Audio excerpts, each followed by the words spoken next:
বর্তমানে বিহারের বিধানসভা নির্বাচনের আগে সেখানে ভোটার কার্ডের সংশোধনী হচ্ছে। তো এই পরিস্থিতিতে দাঁড়িয়ে কারোর যদি ভোটার কার্ডের নাম যদি বাদ পড়ে যায়, তাহলে সেক্ষেত্রে তার কি হবে? সে কি ভারতে আর থাকতে পারবে না? এই নিয়ে বড়সড় একটি কিন্তু প্রশ্ন করেছে সুপ্রিম কোর্ট। তো সুপ্রিম কোর্টের তরফ থেকে কি বলা হয়েছে, চলুন বিস্তারিতভাবে জেনে নিই এবং এই প্রশ্নের উত্তরে নির্বাচন কমিশনই বা কী বলছে তার উত্তর চলুন জেনে নিই। তো বিহারের বিধানসভা নির্বাচনের আগে নিবিড়ভাবে ভোটার তালিকা সংশোধন যুক্তিহীন নয়, এমনটাই বর্তমানে পর্যবেক্ষণ করেছে সুপ্রিম কোর্ট।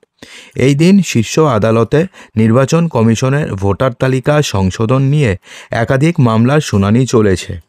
সেই প্রসঙ্গে সুপ্রিম কোর্ট নিবিড় সংশোধনের প্রয়োজন বলে উল্লেখ করলেও তার সময় নিয়ে বড় প্রশ্ন তুলেছেন।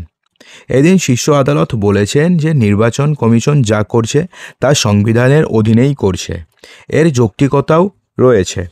কম্পিউটারাইজেশনের পরে এই প্রথম হচ্ছে বলেই নির্বাচন কমিশন তারিখ নির্দিষ্ট করেছে, তাই এর পেছনে যুক্তিও রয়েছে। বিচারপতি সুধাংশু ধুলিয়া এবং বিচারপতি জয়মাল্য বাগচির বেঞ্চে এই মামলাগুলির শুনানি চলছে।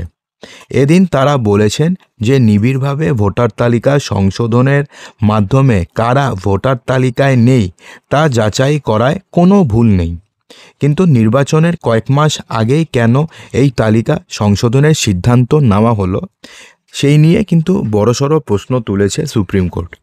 আপনাদের পদ্ধতি নিয়ে সমস্যা নয়, সমস্যা হচ্ছে সময় নিয়ে। বিচারপতি ধুলিয়া আরও বলেছেন যে এই প্রক্রিয়া নিয়ে সমস্যা নেই, শুধুমাত্র যে ব্যক্তির নাম ভোটার তালিকা থেকে বাদ চলে যাবে নির্বাচনের আগে, তিনি নিজের সপক্ষে যুক্তি দেওয়ার সময় পাবেন না। নির্বাচনী তালিকা চূড়ান্ত হয়ে গেলে আদালত তা আর স্পর্শ করবে না, অর্থাৎ কোনো ব্যক্তির নাম যদি বাদ পড়ে যায় তাহলে তিনি নির্বাচনের আগে তা চ্যালেঞ্জও করতে পারবেন না, কারণ অতটা সময় তার কাছে থাকবেই না। শীর্ষ আদালতের তরফে আরও বলা হয়েছে যে এটা অত্যন্ত গুরুত্বপূর্ণ একটি ইস্যু, গণতন্ত্রের একদম মূলে রয়েছে এই বিষয়। আবেদনকারীরা শুধুমাত্র নির্বাচন কমিশনের ক্ষমতাকেই চ্যালেঞ্জ করছে না, এই প্রক্রিয়াকেও চ্যালেঞ্জ করেছে।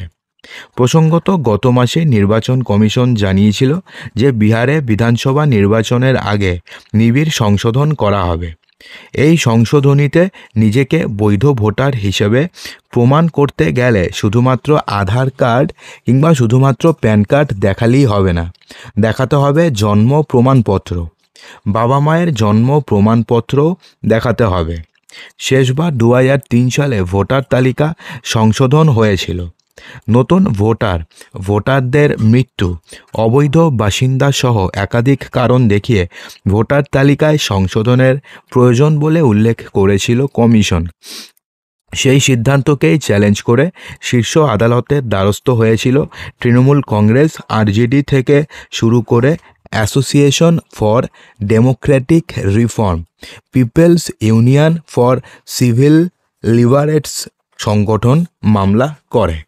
তো বন্ধুরা, এই নিয়ে আপনাদের কি বক্তব্য রয়েছে কমেন্ট বক্সে জানাতে একদমই ভুলবেন না।